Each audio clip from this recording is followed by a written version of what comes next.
देखिए, अगर आप भी एक किसान हैं और अपने ज़मीन का जो एलपीसी है ऑनलाइन बनवाना चाहते हैं तो कैसे बनवा सकते हैं, इस वीडियो में कवर की गई है। क्योंकि एलपीसी जो है बहुत ही महत्वपूर्ण दस्तावेज होता है। जैसे कि आप सभी को भली-भांति पता है कि अगर आपके पास एलपीसी होगा तो आप आसानी से आप अपने ज़मीन पे जो है लोन ले सकते हैं। उस ज़मीन के माध्यम से सरकारी योजनाओं का लाभ प्राप्त कर सकते हैं या फिर विभिन्न प्रकार के जो काम हैं एलपीसी के माध्यम से आप कर सकते हैं। तो बिहार में जो एलपीसी बनाने की प्रक्रिया है पूरी तरह से ऑनलाइन कर दी गई है, जिसके माध्यम से घर बैठे आप जो है एलपीसी के लिए आवेदन कर सकते हैं। तो इस वीडियो में हम कवर करेंगे कि एलपीसी के लिए आवेदन कैसे करना है, एलपीसी बनवाने के लिए आपके पास कौन कौन से दस्तावेज होनी चाहिए और इसके साथ ही साथ एलपीसी कैसे अप्रूवल मिलती है, उसकी सभी जानकारी जो इस वीडियो में हम कवर करने वाले हैं। तो प्लीज़ वीडियो शुरू से अंत तक लेकर जरूर देखेंगे और वीडियो थोड़ा सा भी अच्छा लगे तो प्लीज़ वीडियो को लाइक करेंगे, क्योंकि आपका एक लाइक मुझे बहुत ज़्यादा मोटिवेट करता है और ऐसे ऐसे वीडियोज बनाने के लिए बहुत ज़्यादा एनर्जी देता है। तो चलिए आज का वीडियो शुरू करते हैं। सबसे पहले आपको biharbhumi.bihar.gov.in के ऑफिशियल पोर्टल पे आना है।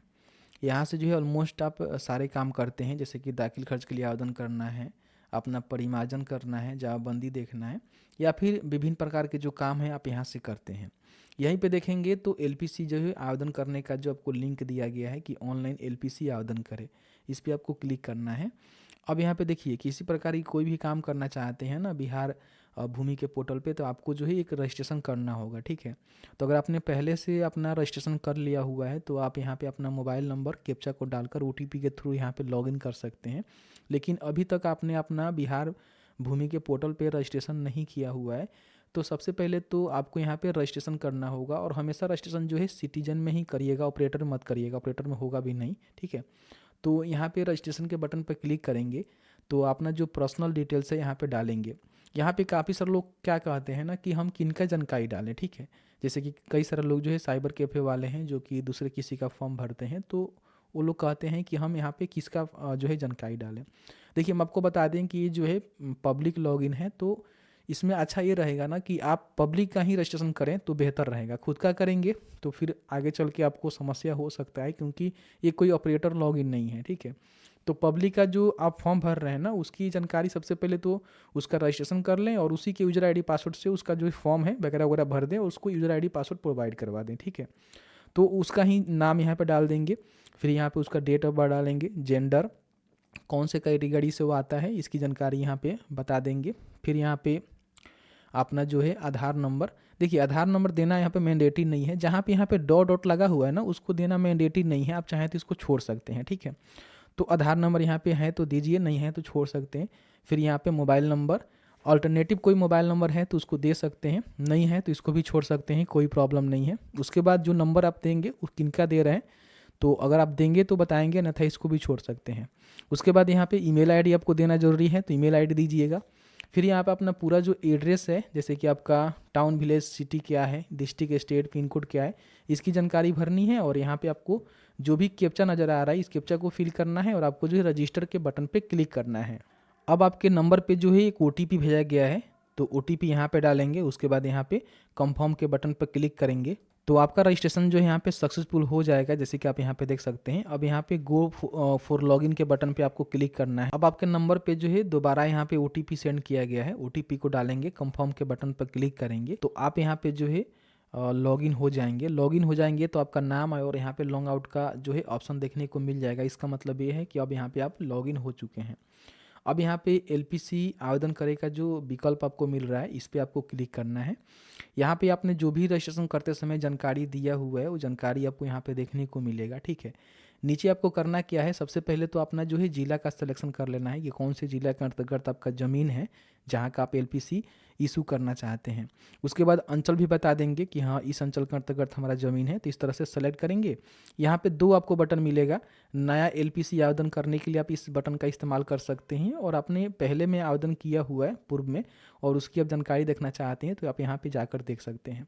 मुझे नया करना है तो नया एलपीसी आवेदन करे के बटन पे हम क्लिक करेंगे तो अब यहाँ पे ज़मीन का जो जानकारी है आपको बताना होगा, जैसे कि आपने जिला और अंचल तो बता ही दिया है। अब यहाँ पे अपना हल्का बताना है कि आप जो है कौन से हल्का के अंतर्गत आते हैं, और उसके बाद आपका मौजा क्या लगता है। उसके बाद ज़मीन की जानकारी जो है आपको सर्च करना होगा, क्योंकि अगर आपका ज़मीन है तभी ना आप उसका एलपीसी अप्लाई करेंगे। तो ज़मीन की जानकारी जो है आप कई प्रकार से सर्च कर सकते हैं। रैयत के नाम से खोज सकते हैं, प्लॉट नंबर से खोज सकते हैं, खाता नंबर से खोज सकते हैं, जमाबंदी नंबर से खोज सकते हैं, या फिर आपके पास भाग वर्तमान पृष्ठ संख्या वर्तमान है तो उससे भी आप खोज सकते हैं। तो जो भी आपके पास जानकारी है उसकी सिलेक्शन करेंगे, उस जानकारी को आप यहाँ पे टाइप करेंगे, फिर यहाँ पे सर्च के बटन पर क्लिक करेंगे।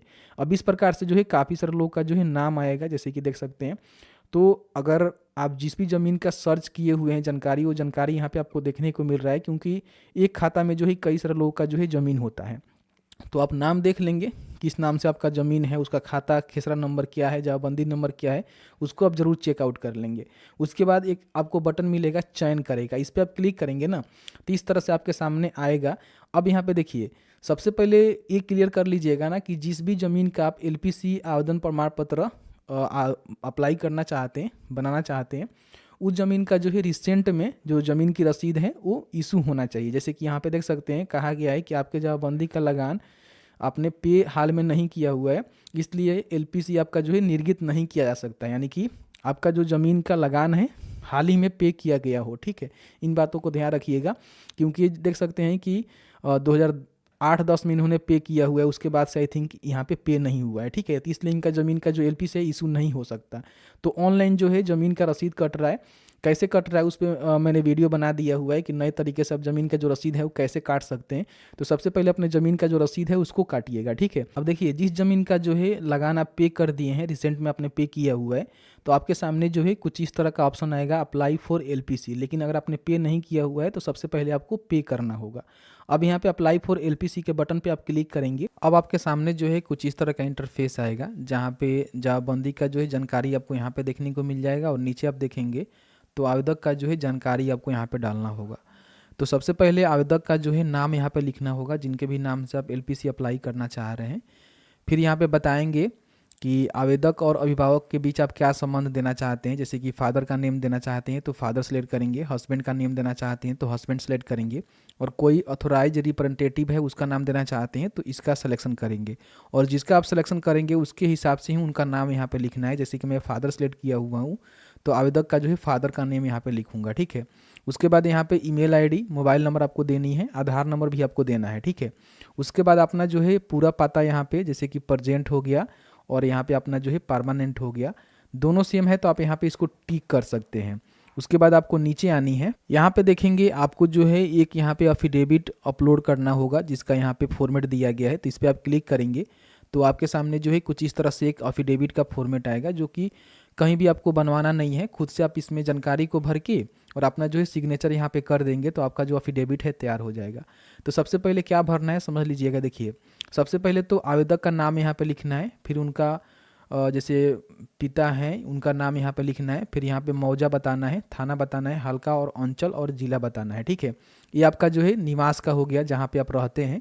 और बाकी आपका जो ज़मीन का जमाबंदी है, जिस भी जिला के अंतर्गत, या फिर मान लीजिए कई सारे लोग का क्या होता है कि एक ज़िले में ज़मीन होता है और दूसरे ज़िले में उनका घर होता है, तो उस प्रकार से जहाँ भी आपका ज़मीन होगा उसकी जानकारी अब यहाँ पे भरनी होगी कि ज़मीन का जिला कहाँ है, अंचल कहाँ है, हल्का कहाँ है, मौजा कहाँ है, थाना नंबर क्या है, यहाँ पे वॉल्यूम नंबर और पृष्ठ संख्या बेसिकली आपके जमाबंदी में मिल जाता है। जैसे कि आप भाग वर्तमान और पृष्ठ संख्या देखेंगे वही आपका होता है, तो उसको यहाँ पे डालेंगे। फिर यहाँ पे जमाबंदी नंबर डालेंगे।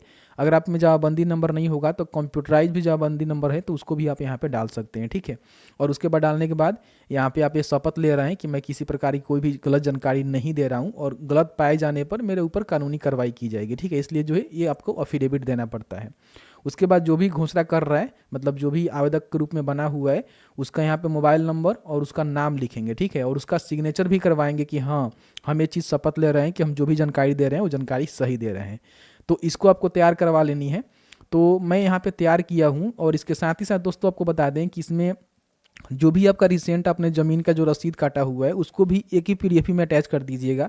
फिर आपका ज़मीन का जो किसी प्रकार की पेपर है, जैसे कि जमाबंदी पंजी हो गया या फिर करेक्शन स्लिप हो गया आपने दाखिल खर्च करवाया हुआ, या फिर जो भी आपके पास दस्तावेज है उसको एक ही PDF ही में आप स्कैन कर लीजिएगा। जैसे कि आप देख सकते हैं कि मैंने जो है इस तरह से स्वयं घोषणा को भरा हुआ है, मैंने इसको ब्लर कर रखा है। और इसके साथ देखेंगे तो रिसेंट में हमने जो रसीद काटा हुआ है उसको भी लगाया हुआ है। इसके साथ ही साथ हमारे पास जो भी शुद्धिकरण पत्र है जो कि हमने दाखिल खर्च के लिए आवेदन किया हुआ था, तो CO के माध्यम से अप्रूव कर दिया गया है, तो शुद्धिकरण पत्र मिलता है। फिर यहाँ पे जमाबंदी भी हम यहाँ पे पंजी लगा दी है। तो इस तरह से आपका जो भी जानकारी होगा ज़मीन का एक ही PDF ही में आपको स्कैन करना है, ठीक है। और स्कैन करने के बाद क्या करना है कि यहाँ पे आना है और आपको अपलोड करना है। फाइल का जो साइज रहेगा 2 MB से कम रहेगा और PDF फाइल में रहेगा। ध्यान रखिएगा एक ही PDF ही में आपको जो भी डॉक्यूमेंट देने हैं, जैसे कि अफिडेविट तो देने ही देने हैं, साथ ही साथ अपना रसीद और जमाबंदी पंजी को भी दे दीजिएगा, बहुत अच्छा रहेगा। तो चूज फाइल के बटन पर क्लिक करेंगे और अपना जो है फाइल का सिलेक्शन करेंगे। फिर यहाँ पे बताएंगे कि आप जो है LPC क्यों अप्लाई कर रहे हैं, आखिर उसका रीजन क्या है। तो आप बता दीजिएगा कि गवर्नमेंट स्कीम के लिए या फिर लोन के लिए, तो जो भी आपका उद्देश्य है उसकी जानकारी यहाँ पे आप मैनुअली टाइप कर सकते हैं। उसके बाद कैप्चा को फिल करेंगे और सेव एंड नेक्स्ट के बटन पे क्लिक करेंगे। देखिए जैसे ही आप सेव एंड नेक्स्ट के बटन पर क्लिक करेंगे तो आपका जो एप्लीकेशन है यहाँ पे टेम्प्रोरी जो है सबमिट हो जाएगा, ठीक है। मतलब कि पूरी तरह से अभी सबमिट नहीं हुआ है। आप चाहें तो किसी प्रकार की कोई भी करेक्शन करना चाहते हैं तो आप जानकारी को चेक करके जो है करेक्शन कर सकते हैं यहाँ पे एडिट के बटन पर क्लिक करके जाके, ठीक है। लेकिन अगर आपको लगता है कि हमने जो भी जानकारी दिया हुआ है वो जानकारी सही है तो आपको जो है कैप्चा को फिल आउट करना है और अब यहाँ पे फाइनल सबमिट के बटन पे क्लिक करना है। तो इस तरह से आपका जो एप्लीकेशन है यहाँ पे सबमिट हो जाएगा, ठीक है। और आपको जो है एक एप्लीकेशन नंबर यहाँ पे दे दिया जाएगा जिसको आप यहाँ पे नोट डाउन कर लेंगे। साथ ही साथ आपने जो भी डॉक्यूमेंट अपलोड किया हुआ है उसको यहाँ पे व्यू भी कर सकते हैं, ठीक है। और बाकी आपने जो भी जानकारी भरा हुआ है ना वो सभी जानकारी आपको यहाँ पे देखने को मिलेगा। इसका जो है प्रिंट आउट अपने पास ज़रूर रख लीजिएगा। यहाँ पे प्रिंट के बटन पर क्लिक करके आप प्रिंट आउट कर सकते हैं। और कभी भी आपको एप्लीकेशन का जो स्टेटस है चेक करना है तो कैसे करना है, चलिए उसके रिगार्डिंग भी आपको हम जानकारी उपलब्ध करवा देते हैं। देखिए कभी भी आपको आवेदन का जो स्थिति है चेक करना है तो आपने जो भी लॉगिन आईडी बनाया हुआ था जिससे लॉगिन करके आपने फॉर्म को भरा होगा उससे आपको दोबारा यहाँ पे लॉगिन करना होगा, ठीक है।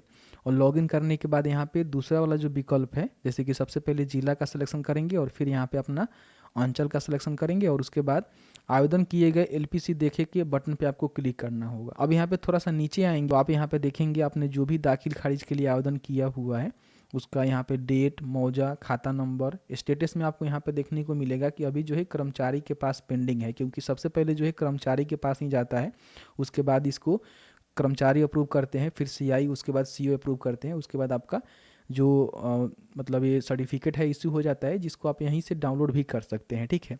तो इस प्रकार से अभी जो है पेंडिंग है। अगर आपको जल्दीबाजी में चाहिए तो आप अपने कर्मचारी से मिलकर इसको सत्यापन जरूर करवा लेंगे, बहुत जल्दी 1 से 2 दिन में मौका बन जाएगा। लेकिन आपको नहीं, मतलब समय आपके पास है 10 दिन 15 दिन, तो आप वेट करिएगा, ऑटोमेटिकली यहाँ पे सभी चीज़ सही होगा। सत्यापन होने के बाद आपका जो LPC है यहाँ से इशू कर दिया जाएगा, जो आप यहीं से व्यू के बटन पर क्लिक करके अपना जो LPC सर्टिफिकेट है उसको डाउनलोड कर सकते हैं। देखिए जब भी आपका LPC सर्टिफिकेट बन जाएगा तो इस तरह से आपको जो है प्रमाण पत्र मिलेगा, ठीक है, जिसमें सभी जानकारी आपको देखने को मिलेगा और यहाँ पे सिग्नेचर रहेगा अंचल अधिकारी का, ठीक है। तो इस तरह से आपका जो सर्टिफिकेट है इशू हो जाएगा तो आपको प्राप्त हो जाएगा। तो जैसे कि आपने देखा कि मैंने आपको क्लियर करके बता दिया कि बिहार में अगर आपको LPC के लिए आवेदन करना चाहते हैं तो किस तरह से जो है आप यहाँ पे आवेदन कर सकते हैं और किस तरह से आपका जो है फॉर्म का अप्रूवल वगैरह वगैरह मिलता है। उम्मीद करते हैं कि मैंने सारा जानकारी इस वीडियो में कवर करने की कोशिश किया हुआ है। तो प्लीज़ वीडियो शुरू से अंत तक लेकर देखें हैं तो वीडियो को लाइक जरूर करेंगे। और आपके मन में किसी प्रकार की कोई भी सवाल होगा इस वीडियो से रिलेटेड तो आप हमें कमेंट सेक्शन में कमेंट करके पूछ सकते हैं।